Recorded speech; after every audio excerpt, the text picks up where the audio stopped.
नमस्कार दोस्तों, मैं राजकुमार मौर्य प्रखर इंडिया यूट्यूब मंच पे आपका स्वागत है।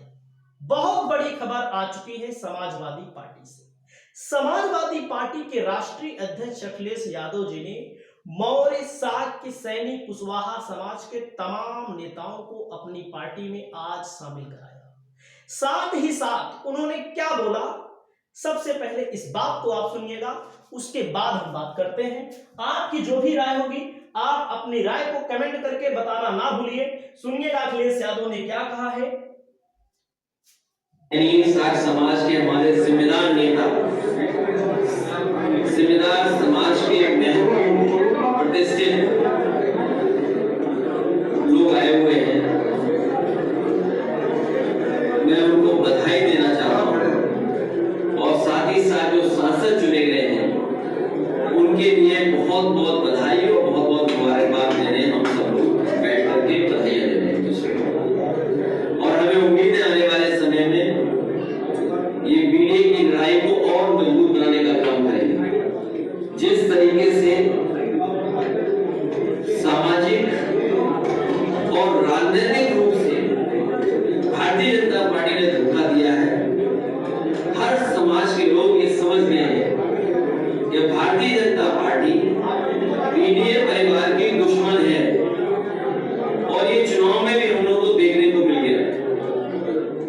बीएलओ का हटाना, अधिकारियों का हटाना, पुलिस सिपाहियों के नाम पता जानकारी करना, फिर जात के आधार पर हटाना, जात के आधार पर निर्देश देना और फिर अपने अधिकारियों की गुपचुप बैठक करना। और बड़े बड़े अधिकारी जो लखनऊ में बैठते हैं उन्होंने बाकायदा बैठक करके रणनीति बनाई है कि भारतीय जनता पार्टी को कैसे जिताएं, समाजवादियों को कैसे हराएं। तो आप समझ सकते हैं अखिलेश यादव जी ने ये जो पीडीए बनाया है, उस पीडीए में मौर्य समाज बहुत ही महत्वपूर्ण भूमिका निभाया है पूरे उत्तर प्रदेश में। मौर्य साख के सैनी कुशवाहा, क्योंकि सपा ने, अखिलेश यादव ने जो 6 टिकट दिए थे, फर्रुखाबाद में दिए थे, 2600 कुछ वोटों से हार गए। डॉक्टर नवल किशोर साख के हराया गया उनको। इसका मैसेज पूरे प्रदेश में अभी भी है। जो राजनीतिक तौर पर जागरूक हैं, जो गुलाम हैं, हम उनकी बात ही नहीं करते। एटा में अखिलेश यादव जी ने टिकट दिया देवेश शाक्य को, चुनाव जीत कर आए देवेश शाक्य। आंवला से नीरज मौर्य जो आपके सामने दिख रहे हैं, नीरज मौर्य को अखिलेश जी ने टिकट दिया, आंवला से जीत कर आए। वहीं पर बाबू सिंह कुशवाहा को जौनपुर से टिकट दिया गया, वे जीत कर आए। फूलपुर से 4300 कुछ वोटों से चुनाव हारे हैं अमरनाथ सिंह मौर्य। उसके पीछे बहुत सारे कारण बताए जा रहे हैं। केशव प्रसाद मौर्य एक महत्वपूर्ण कारण थे, क्योंकि वे डट गए थे वहां पर। और मैं बार बार बता रहा था कि फूलपुर से चुनाव जीत रहे हैं, लेकिन समस्या कुछ हो गई, 4300 वोट से हार गए। वहीं पर दोस्तों समाजवादी पार्टी ने बिजनौर से दीपक सैनी को टिकट दिया था, वो 36-38 ऐसे कुछ हजार वोटों से चुनाव हार गए।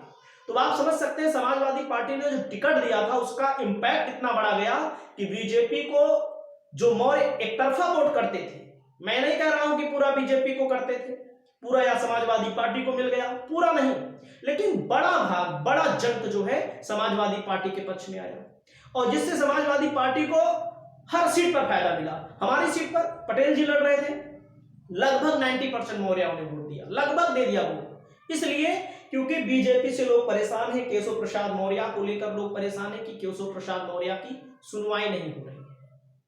और मैं आपको बता दूं 2027 के चुनाव में अगर ऐसे टिकट बटा जैसे 2024 के लोकसभा चुनाव में बटा है, उपचुनाव में टिकट हमको समझने में नहीं आया है। जैसा मेरी अपनी समझ है, जो उपचुनाव हो रहा है, उपचुनाव में टिकट हमको समझ में थोड़ा कम आया है। तो उपचुनाव को लेकर अलग बातें हैं, उपचुनाव हारने जीतने से कुछ होने वाला नहीं है, चाहे लोग सेमीफाइनल कहें चाहे लोग फाइनल कहें। तो अखिलेश जी के अंदर एक क्वालिटी नजर आई, पीडीए में मौर्य को जोड़ा इन्होंने, निषाद को जोड़ा इन्होंने, और पटेल को जोड़ा, लगभग सभी लोगों को इन्होंने जोड़ा। तो आप समझ सकते हैं दंगा कराने वाली बात पर भी अखिलेश यादव ने क्या बोला है, आप सुनिएगा। प्रेस के जिम्मेदार लोगों ने भी बताया कि यहाँ के जिलाधिकारी, जिला अध्यक्ष भारतीय जनता पार्टी बन गए हैं और प्रधान को ढूंढ रहे हैं, कोटेदारों को ढूंढ रहे हैं, उनको डरा धमका रहे हैं, जबकि अभी नॉमिनेशन नहीं हुआ। उसके बाद जिलाधिकारी ये कर रहे हैं, क्या ये आईएएस एकेडमी में ये सिखाया जाता है? क्या ये आईएएस लोग इसलिए के हैं, इन अधिकारियों की तस्वीर लगा करके हम लोग कहेंगे कि भारतीय जनता पार्टी के अधिकारी बन गए। अधिकारी नहीं है, ये वहां के संगठन के पदाधिकारी बन गए। और फिर आज एक वीडियो वायरल हो रहा है, जो बात मैंने पहले कही थी फिर मैं दोहराता हूं। उत्तर प्रदेश में दंगा कराने का काम बहराइच में किसी ने किया तो भारतीय जनता पार्टी के नेता उसमें शामिल थे। उनके विधायक अपनी ही पार्टी के कार्यकर्ताओं पे एफआईआर दर्ज करा रहे हैं और क्या उसमें धाराएं लगा रहे हैं कि इन्होंने षड्यंत्र किया और दंगा करवाया है। और जो वीडियो वायरल हो रहा है जिसमें मैं बधाई देना चाहता हूं पत्रकार को कि उसने हिम्मत जुटा करके कम से कम वो छिपे हुए वीडियो से जानकारी हासिल कर ली कि पुलिस प्रशासन था ही नहीं घंटों और उन्हें खुली छूट दी गई थी। इसी तरीके से हिटलर काम करता था। हिटलर अपने ट्रूपर्स को आगे कर देता था।